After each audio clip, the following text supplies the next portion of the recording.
Assalamualaikum Sobat Football United. Ringan amatiran ala gua. Oke, perburuan penyerang Manchester United ini kembali bergolak ya. Ada beberapa kabar yang akan gua sampaikan. Mungkin juga sudah pernah gua sampaikan di video sebelumnya. Tapi kali ini gua memiliki update-update terkait dengan mungkin kabar yang sudah pernah gua sampaikan tersebut. Oke, penyerang nih. Jadi Jean-Philippe Mateta dari media L'Equipe ya di Prancis ini mengatakan bahwa Crystal Palace ini meminta harga 40 juta pounds, berarti sekitar 50-55 juta euro untuk Jean-Philippe Mateta yang kabarnya diincar oleh Manchester United dan dinilai juga bisa ya mengakomodir sistem 3-4-3. Nah, ini menarik nih ya. Gua suka pemain ini, kerja keras, membuktikan 2 musim terakhir di Crystal Palace menjadi mesin gol. Tapi harganya terlalu tinggi sih menurut gua untuk pemain yang berusia 27 tahun kabarnya. 40 juta pounds atau sekitar 50-55 juta euro ini terlalu tinggi. Tapi mungkin ini harga pembuka, nah, bisa jadi seperti itu. Mungkin ada negosiasi lanjutan. Oke. Kalau memang betul berminat ya. Oke, Ekrem Konur mengabarkan Arsenal ini merencanakan untuk bertemu dengan agen dari Victor Osimhen terkait dengan kemungkinan cabutnya di musim panas nanti. Manchester United, Chelsea, PSG juga 3 klub yang mengamati ya perburuan dari Victor Osimhen. Gaji dari Osimhen, dan selain gaji juga menurut gue mungkin biaya transfer yang juga tinggi. Tapi pemain ini pemain premium. Gue suka Victor Osimhen karena ya dia salah satu pemain premium sih yang gue pikir juga bisa memberikan impact efek secara langsung ketika dia dihadirkan. Tapi permasalahannya yaitu adalah apakah Manchester United secara finansial ini siap ya untuk mendatangkan, mampu untuk menghadirkan. Nah, di situ pertanyaannya. Dan kalau gue lihat juga dari akun Fabrizio Romano kurang lebih juga menginformasikan hal terkait dengan Victor Gyökeres ya. Ini juga disebutkan merupakan pemain yang juga diminati oleh Manchester United. Harga dari Gyökeres lebih murah daripada release clause-nya yang 100 juta. Kabarnya sekarang sekitar 65-75. Ruben Amorim tentu saja sudah tahu kualitas pemain ini, tapi Manchester United juga butuh untuk melepas pemain dulu kalau ingin mengeluarkan uang senilai 65 atau 75 juta euro, terutama misalnya ingin mendatangkan Victor Gyökeres ataupun juga Victor Osimhen. Lalu juga bagaimana di mana kompetisi Eropa Manchester United musim depan ya, apakah akan berlaga atau tidak. Ini juga merupakan faktor yang bisa jadi ikut menentukan arah dari pemain-pemain yang diincar tersebut. Jadi ya ini 2 nama ya, Osimhen, Gyökeres, pemain premium. Jelas menurut gua saat ini merupakan penyerang top di Eropa. Osimhen sudah membuktikan di Liga Turki dan juga di Napoli. Gyökeres di Sporting Lisbon fantastis bersama dengan Ruben Amorim, tahu betul sistem ya, filosofi, karakter dari keduanya nih, antara Amorim dan juga Gyökeres sudah saling paham. Tapi ya ini tadi ya, situasi finansial ini menurut gue yang menjadi tantangan besarnya. Dan terkait dengan situasi finansial ini ada pemain yang juga pernah gue kabarkan, pemain gratisan, Jonathan David. Ini disebutkan dari Cove Offside menolak pendekatan dari Brighton dan juga West Ham karena dia ingin klub 6 top 6 ya, top 6 klub. Manchester United ya saat ini berada di peringkat belasan, 14, 15 sekitar situ ya, tapi tetap dianggap oleh banyak pihak merupakan klub yang besar dari sisi pencapaian di periode sebelumnya. Disebutkan Manchester United, Chelsea merupakan 2 klub yang tertarik untuk mendatangkan Jonathan David, dan dia tidak akan terburu-buru nih dan akan mengambil waktu ya untuk membuat keputusan. Jonathan David pemain yang sudah teruji di menurut gue sudah teruji di Ligue 1 bersama dengan Lille.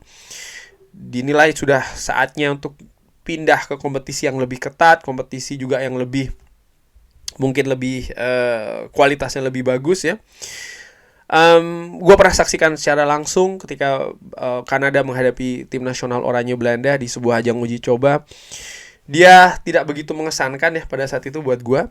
Tapi mungkin juga karena apa ya? Karena tidak mendapatkan dukungan yang bagus juga nih, kualitas yang bagus, dukungan dari rekan-rekan lainnya di atas lapangan. Menarik juga apakah Jonathan David ini memiliki atribut-atribut yang dibutuhkan oleh Ruben Amorim. Ini juga menarik. Kalau memang profilnya seperti itu, ya tinggal membahas masalah gaji sih tentu saja, dan selain itu juga kemungkinan Manchester United tidak bertanding di Eropa, karena ketika Jonathan David menginginkan untuk berada di klub yang secara konsisten paling tidak saat ini ya berada di kompetisi Eropa, ya Manchester United tentu saja bukan pilihannya. Nah,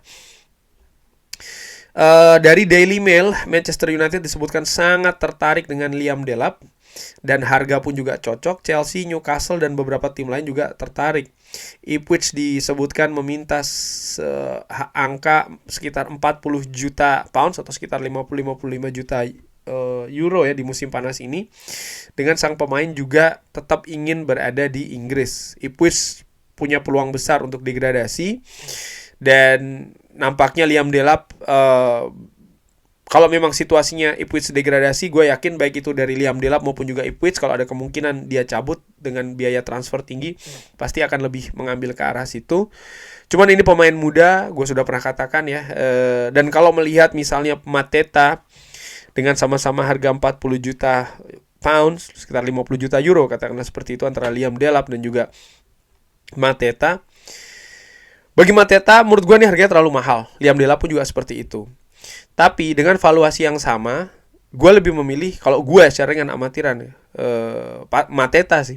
Ini dengan asumsi Højlund serta Zirkzee tetap stay di Manchester United. Manchester United sudah punya pemain yang muda usianya. Dan kalau misalnya Liam Delap hadir, apakah dia juga bisa memberikan jaminan bahwa kualitas lini serang Manchester United akan lebih bagus, artinya gol bisa didapatkan dan lain-lain, ini juga masih belum pasti kan.